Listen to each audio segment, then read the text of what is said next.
Combate ao Aedes aegypti desde cedo. Uma iniciativa na capital forma vigilantes mirins contra o mosquito. Hoje, um representante do Ministério da Educação veio conhecer o projeto. Volta às aulas. Mais de 520 mil alunos da rede estadual de ensino voltam à rotina na semana que vem. Mudança no pagamento de tributos para os microempreendedores. A partir de agora, as guias só ficarão disponíveis na internet. E no futebol, o Figueirense entra em campo neste fim de semana sob o comando de outro auxiliar técnico.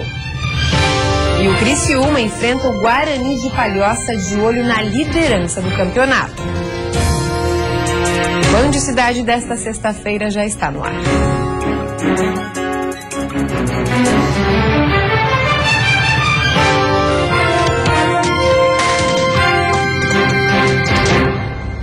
Olá, boa noite.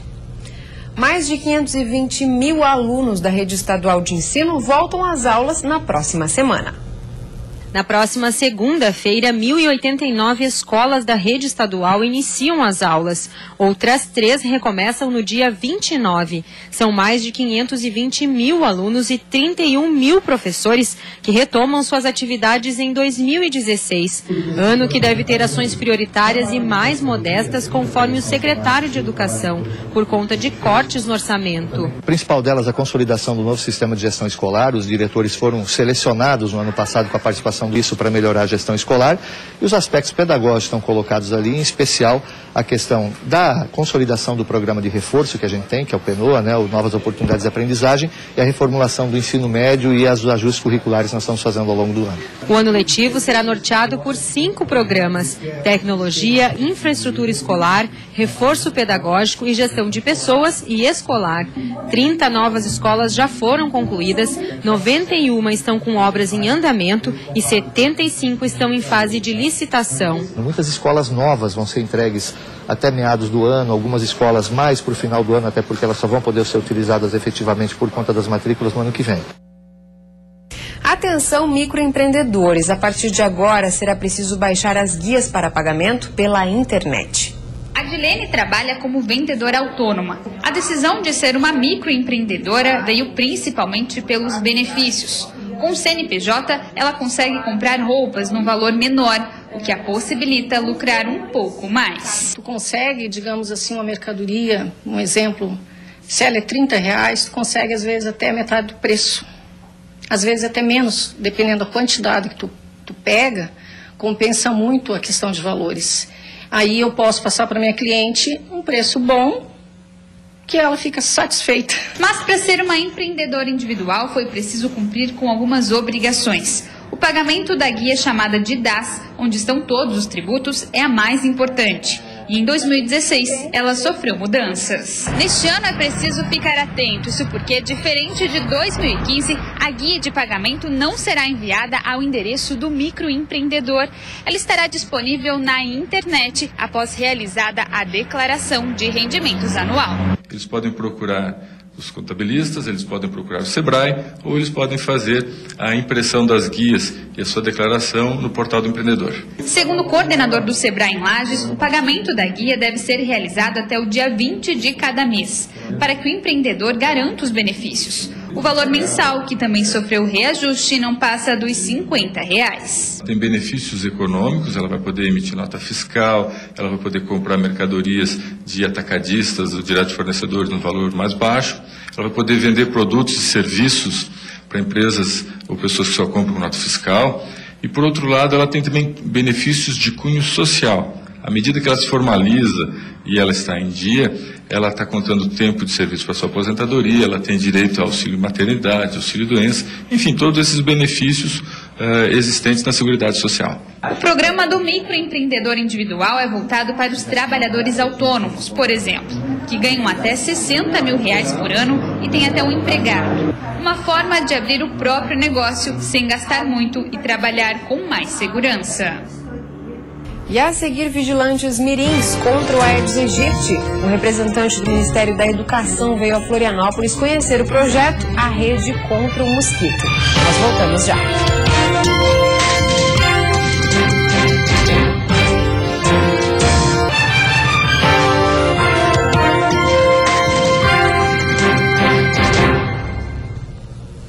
Termina às 0 hora deste domingo o horário de verão. Os relógios deverão ser atrasados em 1 hora.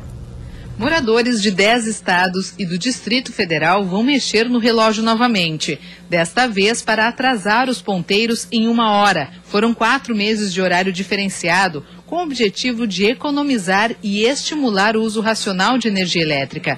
Segundo o Ministério de Minas e Energia, nos últimos 10 anos, a redução na demanda de energia nos horários de pico tem sido de 4,6%. A estimativa de ganhos no país chega aos 4 bilhões de reais ao ano. Em Santa Catarina, a economia de energia elétrica chegou a 5%, o equivalente a 175 megawatts. O horário de verão também ajudou a diluir o consumo por volta das 7 horas da noite, considerado o momento de maior pico. O final de semana será típico de verão em todas as cidades do estado. As temperaturas seguem altas, com máxima chegando aos 34 graus no Vale do Itajaí e no litoral norte. No oeste, máxima de 33. Na Grande Florianópolis, os termômetros chegam aos 31 graus. Na Serra Catarinense, Litoral Sul e Planalto Norte, máximas de 29. Atenção para pancadas de chuva devido ao forte calor. O Ministério da Educação enviou para Florianópolis um representante para conhecer o projeto A Rede contra o Mosquito. Na Escola Básica Erondina Medeiros Zeferino, localizada na Praia dos Ingleses, no norte de Florianópolis, os alunos já sabem como combater o mosquito Aedes aegypti, transmissor da dengue, da febre chikungunya e do Zika vírus. Eu vou fechar todos os recipientes de água e vou colocar areia nos pratinhos de planta. Quando a gente vê na rua uma garrafa cheia de água, a gente tem que virar a garrafa. Eu não ia deixar água parada e não ia jogar lixo na rua. Ouvi falar no panfleto que as fêmeas podem fazer 100 ovos por vez. Os estudantes receberam os representantes do projeto A Rede contra o Mosquito. A ação da Secretaria Municipal de Educação de Florianópolis vai percorrer todas as escolas e alertar as crianças sobre a importância de combater os focos do mosquito. O objetivo da Prefeitura é atingir mais de 17 mil estudantes a partir dos 6 anos de idade e fazer com que eles trabalhem como vigilantes mirins e conversem com seus pais, familiares e amigos sobre a importância de combater o mosquito. Nós estamos falando de 60 milhões de estudantes no Brasil inteiro e podem se multiplicar e levar para os seus familiares essas ações que são simples, mas são fundamentais, porque apesar de todo o esforço nós ainda não temos a vacina. A vacina é a nossa participação. Para o prefeito, a campanha é mais uma das ferramentas que o poder público utiliza para que Florianópolis continue sendo a única capital do Brasil a não ter registrado ainda a transmissão de dengue dentro do próprio município. Cidades vizinhas nossas têm registrado casos, mas é uma luta permanente. Não vamos esperar termos casos para ir agir. A gente tem que agir de maneira antecipada. As crianças são agentes muito importantes, elas levam para os pais as informações. Porém, uma das grandes preocupações da Prefeitura da capital é com o descarte incorreto de lixo pesado em terrenos baldios. A cidade hoje tem 5 pontos de entrega voluntária de resíduos maiores, né? Sofás, resíduos de construção, enfim. É importante que não se deposite lixo nas ruas. Leve nos locais apropriados, são 5 na cidade inteira. É importante contar com esse apoio. 15% das mães desenvolvem a depressão pós-parto. Para diminuir os riscos, especialistas alertam que os sintomas devem ser avaliados já durante a gravidez. É muito orgulhosa, acho que é a palavra, assim, orgulho, ver perfeitinho, lindo, saudável. Estou muito feliz. Tatiana também acaba de se tornar mãe. É um misto de alegria e medo ao mesmo tempo, né? Alegria por ter o nosso bebezinho e medo pelas coisas que virão. O nascimento de um bebê normalmente é motivo de alegria, de confraternização, presentes, flores, tudo para comemorar a chegada do novo membro da família. Só que muitas vezes uma personagem importante da história, a mãe, não está feliz. Cerca de 40% das mulheres sofrem algum tipo de tristeza depois do parto. Nós temos que pensar em 3 situações. A tristeza pós-parto, chamado blue, que acontece normalmente no 2º dia pós-parto.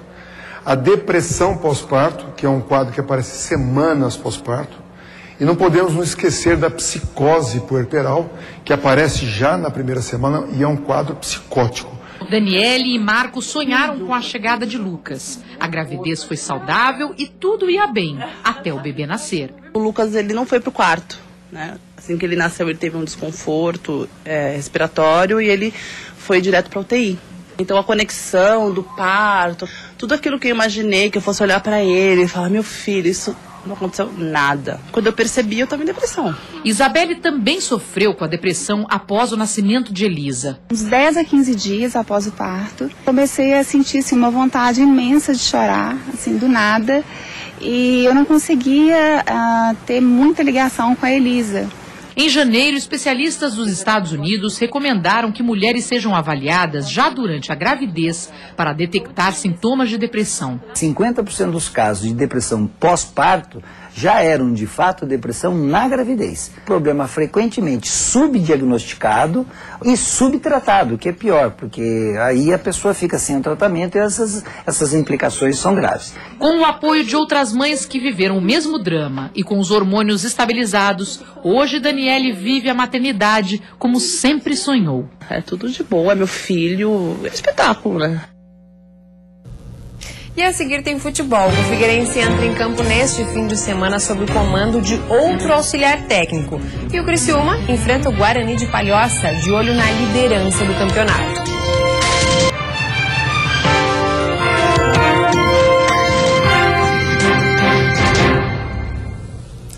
Futebol. Pela sexta rodada do estadual, a Chapecoense enfrenta o Figueirense no domingo à tarde na Arena Condá. E o Verdão continua reforçando o elenco.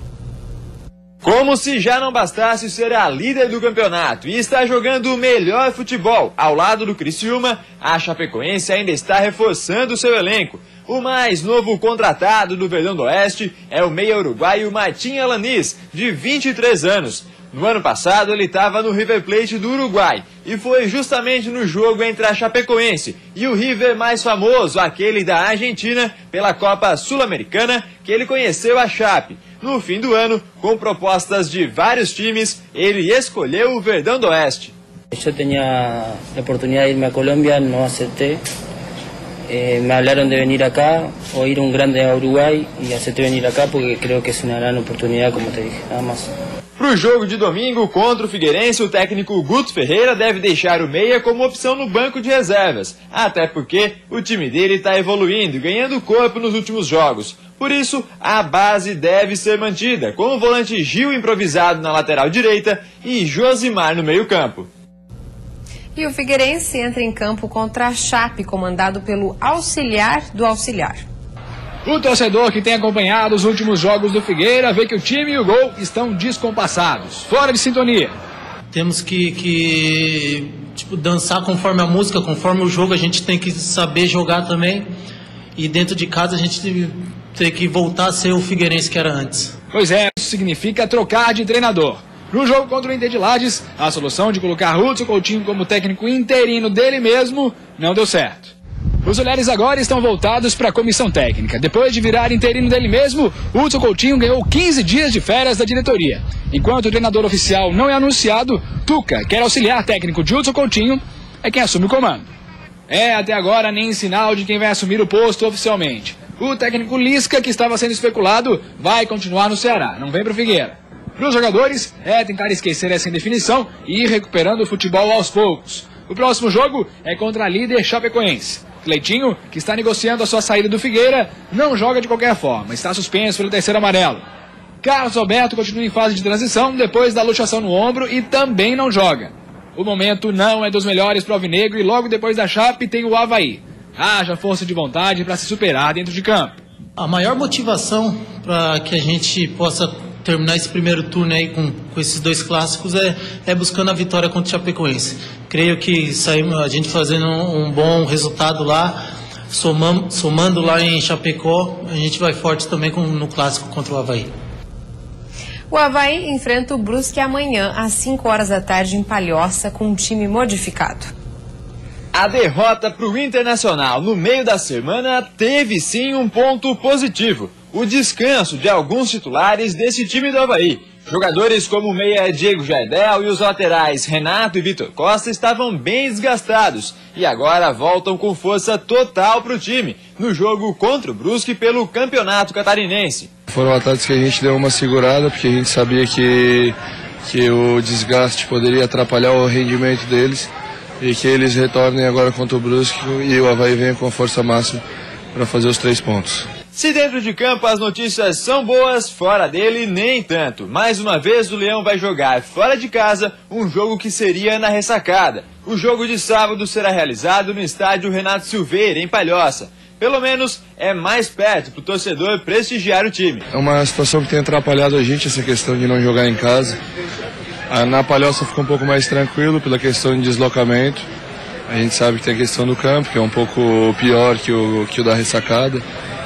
O gramado é um pouco mais alto, o campo é um pouco mais pesado, mas a gente já tem uma adaptação em relação a isso. A gente sabe que a torcida do Avaí acompanha o clube. Nós jogamos em Palhoça contra o Metropolitano, a torcida esteve lá apoiando e a gente vai fazer um bom jogo.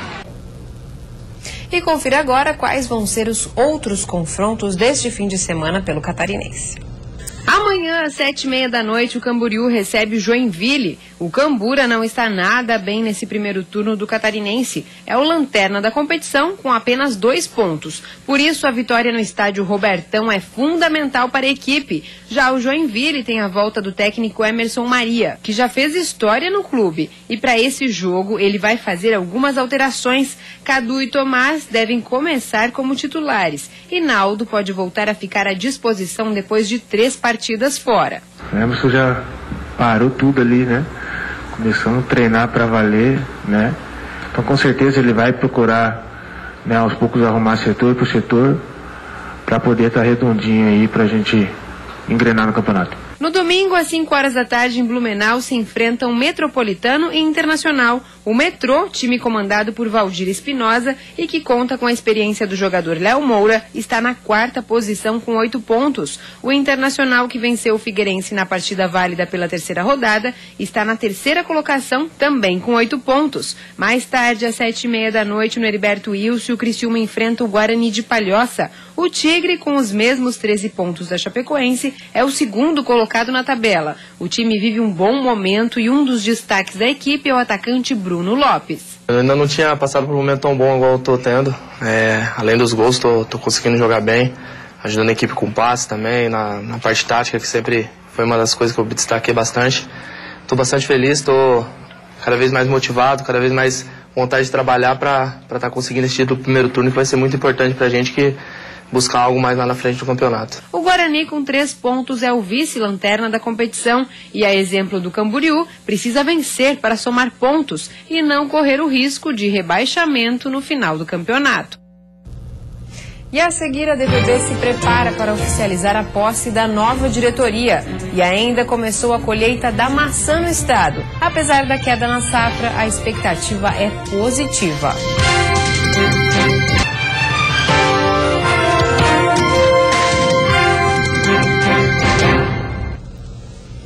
Começou oficialmente a colheita da maçã em Santa Catarina. A solenidade que marcou o início da colheita foi realizada numa agroindústria de Fraiburgo. A última safra da maçã foi prejudicada pelo excesso de chuva, falta de frio e geada fora de hora. Mesmo assim, o preço do produto é considerado bom pelos produtores em função da oferta e da procura. Santa Catarina é o 2º maior produtor brasileiro, com cerca de 2.000 agricultores envolvidos no setor. O Estado já tirou o ICMS da maçã, ficou zero, para poder dinamizar o setor, envolve muitas famílias. Só essa empresa aqui tem mais de 2.000 pessoas trabalhando aqui. E é muito importante para a nossa economia, mas os desafios são grandes. O governo do estado retirou a cobrança do ICMS dos produtores de maçã, mas eles enfrentam dificuldades como seguro agrícola por conta da falta de recursos do governo federal. O governo do estado tem uma política de complementar uma parte de seguro que é feita, a primeira parte, pelo governo federal e complementada pelo governo do estado de Santa Catarina. Nós liquidamos todas as nossas apólices de 2015 para 2016, em todo o estado de Santa Catarina. O governo federal não pagou. Os produtores estão ainda para receber isso. E o governo do estado ajuizou hoje no STF um mandado de segurança contra a presidente Dilma e o ministro da Fazenda. A medida contesta o método como a União faz o recálculo da dívida do estado. Santa Catarina quer impedir que o governo federal continue refinanciando a dívida através da taxa Selic capitalizada. O estado também quer evitar qualquer sanção caso não assine um novo contrato com o governo de Brasília. A Associação dos Dirigentes de Vendas e Marketing de Santa Catarina deve oficializar a posse de sua nova diretoria na semana que vem.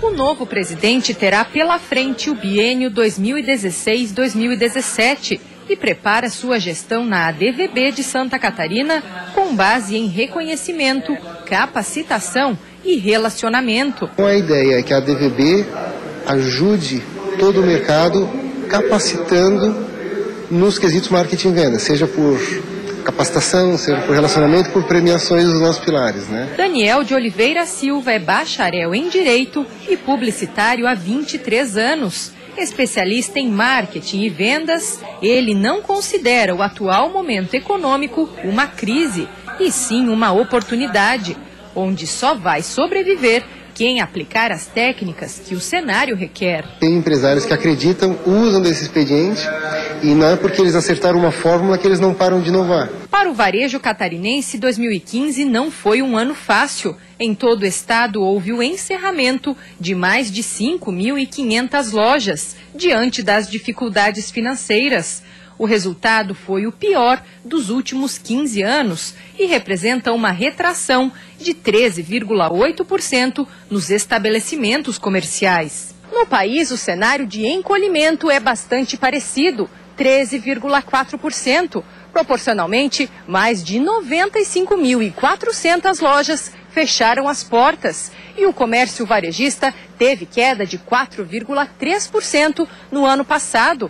Mas em meio a este cenário, empresas e empresários vêm se destacando, como o ramo de perfumes, cosméticos e medicamentos, por exemplo, que teve crescimento de 3% no país e quase 5% aqui no estado em 2015. Carlos Couto dirige um grupo de empresas de entretenimento e também faz parte dessa estatística positiva. Além das festas em pelo menos 7 casas noturnas, o trabalho se estende à venda de ingressos pela internet para todo o país. Em plena expansão, para 2016, o empresário que vai assumir a diretoria de eventos da ADVB estima um crescimento entre 10% e 15% e projeta a abertura de mais novos negócios. A gente trabalha com os pés no chão. E quando a gente trabalha com os pés no chão, focado e desenvolvendo um bom trabalho, o mercado reconhece. Nosso público é muito fiel. Nós recebemos, tanto aqui como em Balneário Camboriú, clientes do mundo inteiro. E estreia nesta segunda-feira o Repórter Band. A partir desta segunda-feira tem novidade na sua tela. Vem aí o Repórter Band, um programa feito para você, feito por você. Além das informações de polícia, nós vamos abrir espaço também para a comunidade. Assim você vai poder participar, denunciar, cobrar das autoridades melhorias da sua rua, do seu bairro, da sua cidade. Então você já sabe, nesta segunda, coladinho com o programa Olhares, às 13h30, eu espero você. E antes de encerrarmos, vamos ver como está o trânsito ao vivo aqui na capital.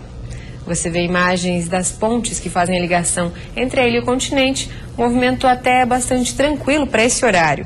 Na Grande Florianópolis faz 27 graus nesse momento. Vem aí o Jornal da Band. Um ótimo fim de semana para você. Até segunda.